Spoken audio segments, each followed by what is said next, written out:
মাধব তিথি ভকতি জননী যতনে পালন করে।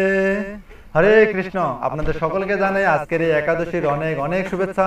আজকে অপরা একাদশী, তাই আজকে আমি এই অপরা একাদশীর মাহাত্ম্য কথা পাঠ এবং শ্রবণ করব। এই অপরা একাদশীর মাহাত্ম্য কথা ব্রহ্ম বৈবর্ত পুরাণে উল্লেখ রয়েছে, এবং যদি কেউ এই অপরা একাদশীর মাহাত্ম্য কথা পাঠ এবং শ্রবণ করে তাহলে সে সহস্র গোদানের ফল লাভ করবে। তাই আসুন আমরা সকলে মিলে এই অপরা একাদশীর মাহাত্ম্য কথা শ্রবণ করি এবং পাঠ কীর্তন করি, এবং অন্যজনকে এই অপরা একাদশীর মাহাত্ম্য কথা শ্রবণ করার জন্য এই ভিডিওটি শেয়ার করে দেই। হরে কৃষ্ণ।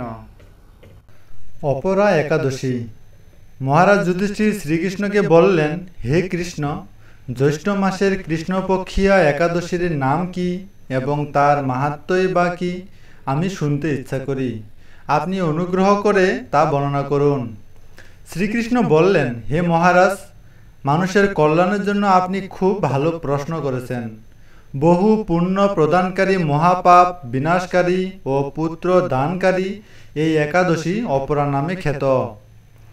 এই ব্রত পালনকারী ব্যক্তি জগতে প্রসিদ্ধি লাভ করে ব্রহ্মহত্যা, গোহত্যা, ভ্রূণহত্যা, পরনিন্দা, পরস্ত্রী গমন, মিথ্যা ভাষণ প্রভৃতি গুরুতর পাপ এই ব্রত পালনে নষ্ট হয়ে যায়। যারা মিথ্যা সাক্ষ্যদান করে, ওজন বিষয়ে ছলনা করে, শাস্ত্রের মিথ্যা ব্যাখ্যা প্রদান করে, জ্যোতিষের মিথ্যা গণনা ও মিথ্যা চিকিৎসায় রত থাকে, তারা সকলেই নরক যাতনা ভোগ করে। এ সমস্ত ব্যক্তিরাও যদি এই ব্রত পালন করে তবে তারা সমস্ত পাপ থেকে মুক্ত হয়। ক্ষত্রিয় যদি স্বধর্ম ত্যাগ করে যুদ্ধক্ষেত্র থেকে পালিয়ে যায় তবে সে ঘোরতর নরকগামী হয়, কিন্তু সেও এই ব্রত পালনে মুক্ত হয়ে স্বর্গগতি লাভ করে।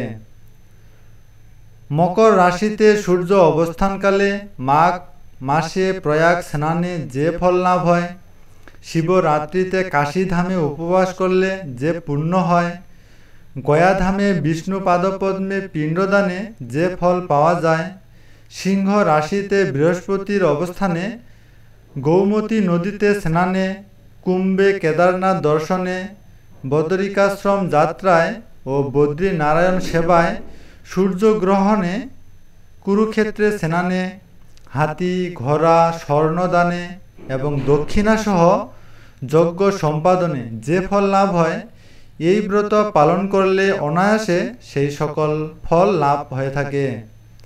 এই অপরা ব্রত পাপরূপ বৃক্ষের কুঠার স্বরূপ, পাপরূপ কাষ্ঠের দাবাগ্নির মতো, পাপরূপ অন্ধকারের সূর্য সদৃশ এবং পাপহস্তির সিংহ স্বরূপ। এই ব্রত পালন না করে যে ব্যক্তি জীবন ধারণ করে জলে বুদবুদের মতো, তাদের জন্ম মৃত্যুই কেবল সার হয়। অপরা একাদশীতে উপবাস করে বিষ্ণু পূজা করলে সর্ব পাপ মুক্ত হয়ে বিষ্ণুলোকে গতি হয়। এই ব্রতকথা পাঠ ও শ্রবণ করলে সহস্র গোদানের ফল লাভ হয়। ব্রহ্মাণ্ড পুরাণে এই ব্রত মাহাত্ম্য কথা বর্ণনা করা হয়েছে। হরে কৃষ্ণ।